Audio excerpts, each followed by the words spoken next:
Saudara-saudari yang terkasih, jumpa lagi dalam Pelita Hati hari ini, Sabtu tanggal 26 November 2022. Bersama saya Romo Thomas Suratno SC dari Paroki Cilandak, Jakarta Selatan, mendengar dan merenungkan sabda Tuhan, yakni firman Tuhan yang tersurat dalam Injil Lukas, bab atau pasal 21, ayat 34 sampai dengan ayat 36.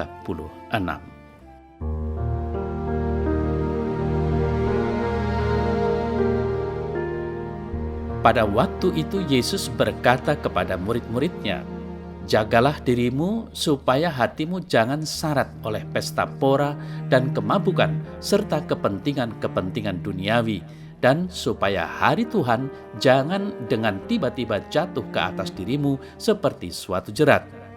Sebab ia akan menimpa semua penduduk bumi ini.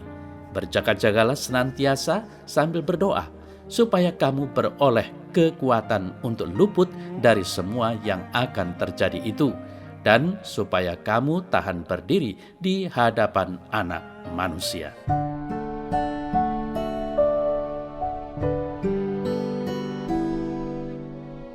Saudara-saudari yang terkasih, spiritualitas berjaga-jaga adalah spiritualitas khas Kristiani. Setelah Yesus bangkit dan naik ke surga, ia menjanjikan adanya roh penghibur, Parakletos, yang akan mendampingi dan menguatkan seluruh umat manusia sampai kedatangannya kembali untuk menghakimi dunia dengan adil. Dalam masa ini, umat Kristiani tidak boleh terlelap dalam permainan dunia.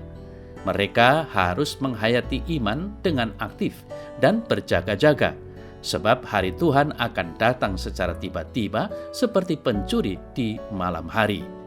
Warta Injil hari ini mengungkapkan supaya hari Tuhan jangan dengan tiba-tiba jatuh ke atas dirimu seperti suatu jerat. Warta yang kita renungkan hari ini, saudara-saudari yang terkasih, mengangkat tema yang sama perihal berjaga-jaga.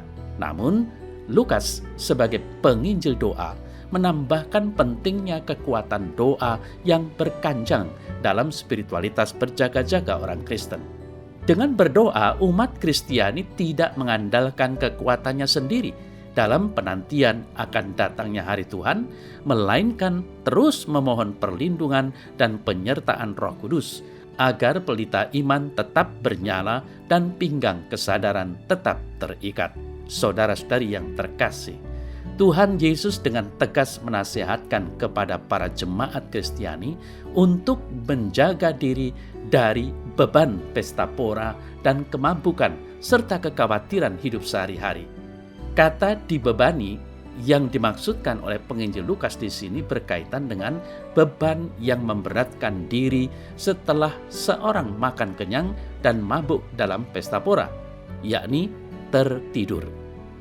Kita bisa bandingkan ungkapan ini dengan ungkapan yang ada dalam Injil Markus 13 ayat 36. Sifat konsumerisme dan hedonisme adalah racun bagi orang beriman. Jika seluruh hati sudah dibebani dengan aneka kekhawatiran dan kerakusan duniawi, maka umat manusia akan terlelap dalam kuasa gelap dunia. Lawan dari kata tidur dalam konteks iman adalah berjaga-jaga. Kata Yunani dari berjaga-jaga adalah agrupneo, yang juga berarti tidak tidur, tidak terlelap, sadar, dan siap sedia. Dalam warta Injil tadi, saudara-saudari yang terkasih, Tuhan Yesus bersabda, "Berjaga-jagalah senantiasa sambil berdoa, supaya kamu beroleh kekuatan untuk luput dari semua yang akan terjadi itu, dan supaya kamu tahan berdiri di hadapan Anak Manusia." Berjaga-jaga dalam iman berarti tidak terlelap dalam kecenderungan-kecenderungan duniawi seperti ketamaan, pesta pora, dan keinginan-keinginan daging lainnya. Orang yang kesadaran iman dan hatinya tertidur layaknya benih yang jatuh ke semak belukar. Sabda Allah tidak akan tumbuh dalam hatinya karena dihimpit oleh pelbagai kekhawatiran dunia.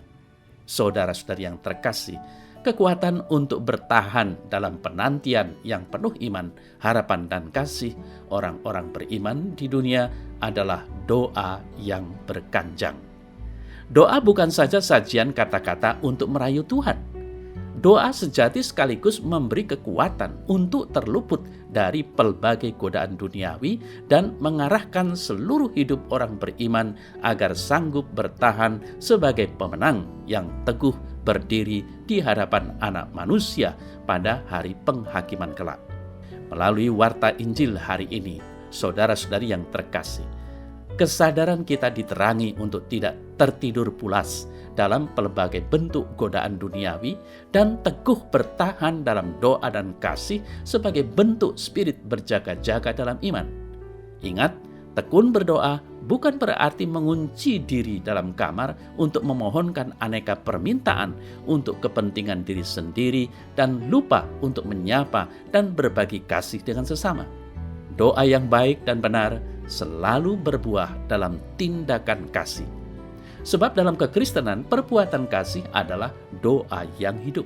Saudara-saudari yang terkasih, semoga Tuhan hari ini memberkati saudara agar selalu ada dalam penghayatan iman yang senantiasa berjaga-jaga dalam doa yang berbuah kasih, dan terluput dari iman yang tertidur pulas dalam aneka jerat duniawi yang menyesatkan.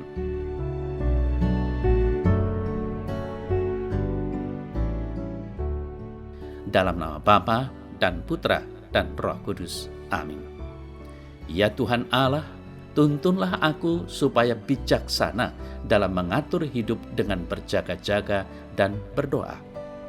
Jauhkanlah aku dari pesta pora, kemabukan, dan kesenangan duniawi, dan bimbinglah aku untuk hidup ugah hari dan senantiasa mengandalkan Tuhan agar tahan uji dalam menghadapi apa yang terjadi.